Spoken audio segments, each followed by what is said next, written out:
you will see facilitating coordination through the sensorial materials. So as children carry each material from the shelves, for example, with the pink cubes, they are feeling each cube getting smaller or larger, depending on how they're picking up the cubes from the tower to bring it to their rug and placing it there in random order.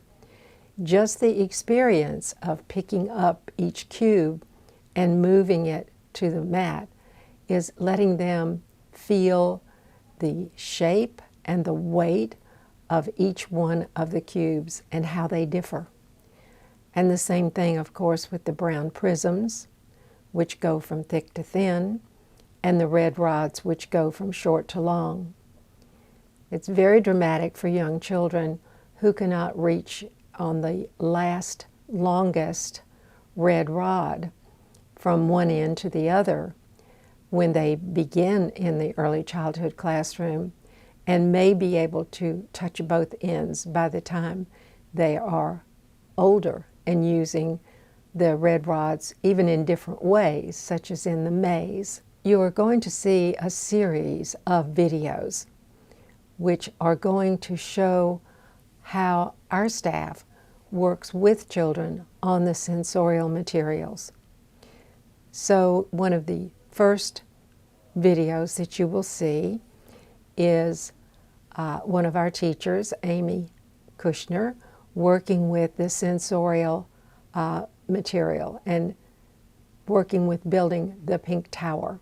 I want you to watch very closely all the things that she does to help keep this child's attention, and the way she talks, the slowness of her speech, the way she uses rhythm in her utterances.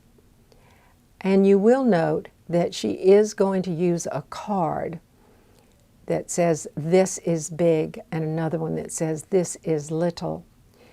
This card is not for the child to read. This child is not ready for that. But as she points to each word, we have seen that children with oral language weaknesses understand better that there are words in this flow coming out of the teacher's mouth.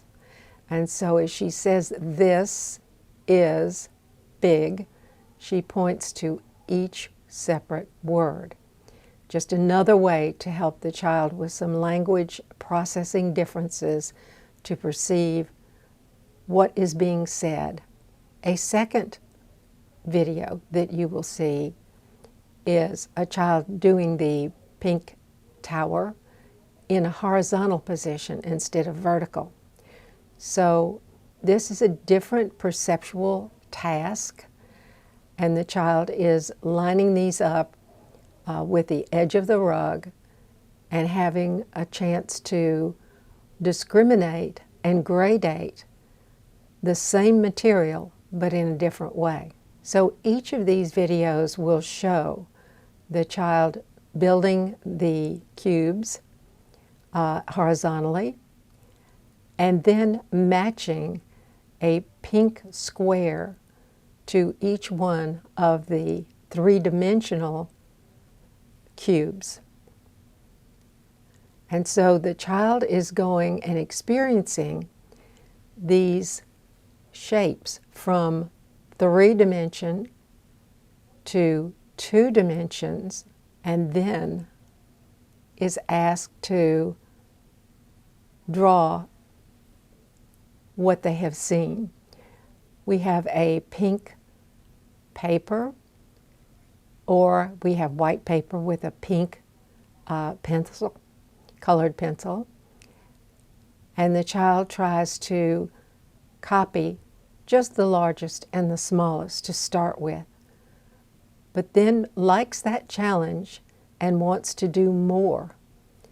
And some want to attempt to do all 10.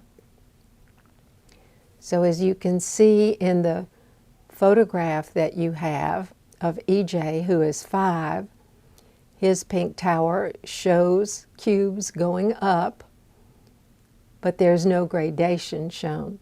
So the fine motor control is not strong enough yet to do the gradation on paper with pencil.